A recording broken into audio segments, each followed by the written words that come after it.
pamusoro iyi ndinokuchingamidzai zvekare kuchirongwa tsika dzevatema. Muchirongwa chanhasi handisiri kuda kutaura pamusoro penhaurwa dzetsika dzevatema dzechivanhu. Ndikuda kudzokera kunhaurwa yandakambotaura pamusoro payo yakanga iri nhaurwa yamaititi neyatinoti rehabilitation. Ndakatsanangura zvakawanda zvinoitika kana munhu achinge apinda mujeri, kubva pandaiti chinotanga iacceptance, munhu achitenda kuti ndava mujeri, ndiko kuti process yerehabilitation, kuvandudzwa kwemunhu maitiro nemafungiro ake zvitange kuitwa negwara rakanaka. Saka process yerehabilitation iprocess yakakura zvikuru. Ndiyo process yatiri kuona ichiitika pana maititi muvhidhiyo ichangobuda manje manje, maititi vachitaura nevana vechikoro. Ngatimboonai vhidhiyo iyi. One session rangu rakanaka rekuchikoro ndombere maoko. Ndauya kuzotaura nemi nhasi. Inini handite zvema-drugs, but as an advocate for women and children, when I'm outside tinotaura futi nezvazvo. Asi handite hangu zvema-drug. Ndizoti maititi vakasungirwa ma-drug. Tingotaura kuti pane kuti maititi vakasungirwa chikwereti. Hudha mwako ita maititi vakasungirwa chikwereti. Vakanonoka kubhadhara chikwereti. Ndobva vasungwa. Saka usazoti vanoita ma-drugs. Chikwereti ichocho. Usakwerete. Zvomerere maoko. Vhidhiyo yatabva kuona iyi i-part and parcel yerehabilitation. Ndakataura zvakakura pamusoro peprocess yerehabilitation. Ndikati parehabilitation vanotsvaga zvimwe zvinhu zvaunogona kana uri mujeri, yatingati a talent.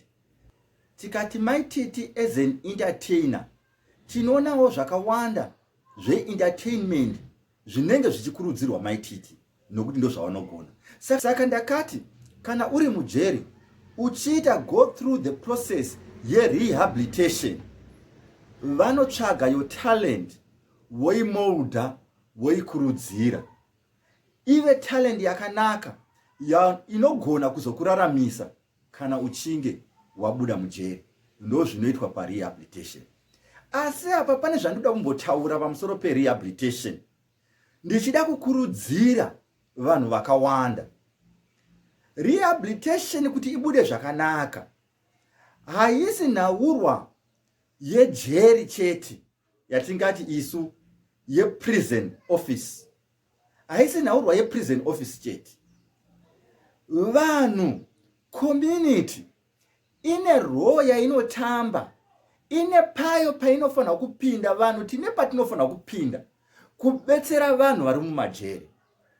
Tine hama dziri mumajeri umu, tine shamwari dziri mumajeri umu.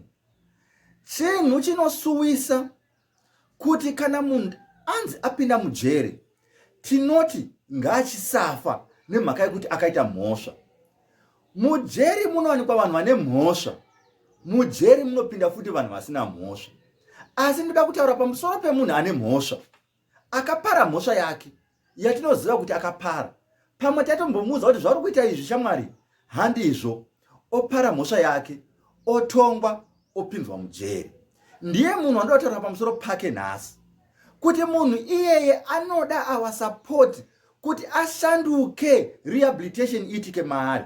Hatidi kuti adzoke achinopara mhosva zvakare. Ini ndiri munhu akaenda mujeri. I always say it. Ndakaita 16 months inside the prison. Saka prison life ndinoiziva. Asi chikuru chiri pa prison life ndechekuti uwane necessary support yekuti kana wabuda mujeri haupari mhosva. Even kana wapinda mujeri usina mhosva, ukashaya necessary support, unogona kupinda usiri mupari wemhosva, asi ugobuda watowa mupari wemhosva nemhaka yekuti washaya necessary support inokuudza kuti aiwa uku wakapinda hako, pedza zvawakapindira mukati mejeri. Asi kana wabuda uri wedu, uri munhu, unofanira kuraramawo semunhu. Ndicho chinhu chikuru. I was very unfortunate pandakaenda kujeri. I was unfortunate kuti ndiri munhu akaraswa nehama. Handina hama yakamira neni. Vakava ashamed neni kuti aenda kujeri. So ndiri munhu akaraswa zvachose nehama. Ndiri munhu akatwa supported nema friends. I've got a friend for 16 months. Yaiuya every weekend for those 16 months. Yakamira neni every weekend. Yaiuya kuzondoona.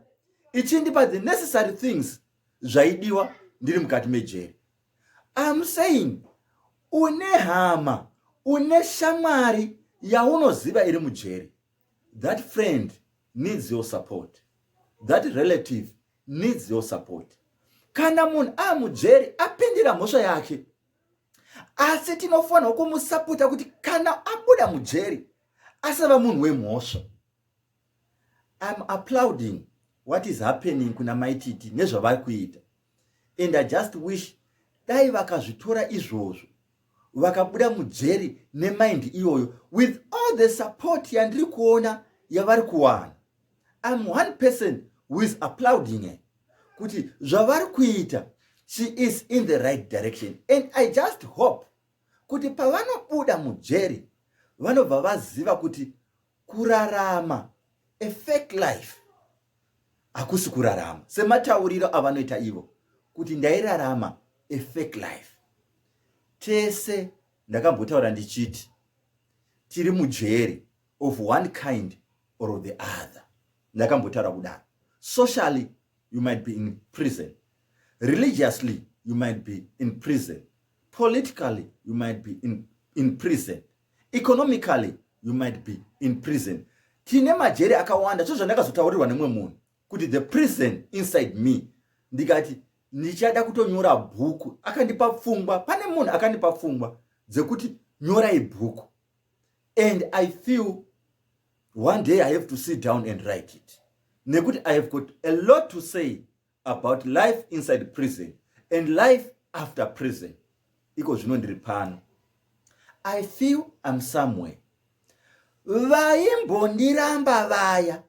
Vakambondiramba vaya.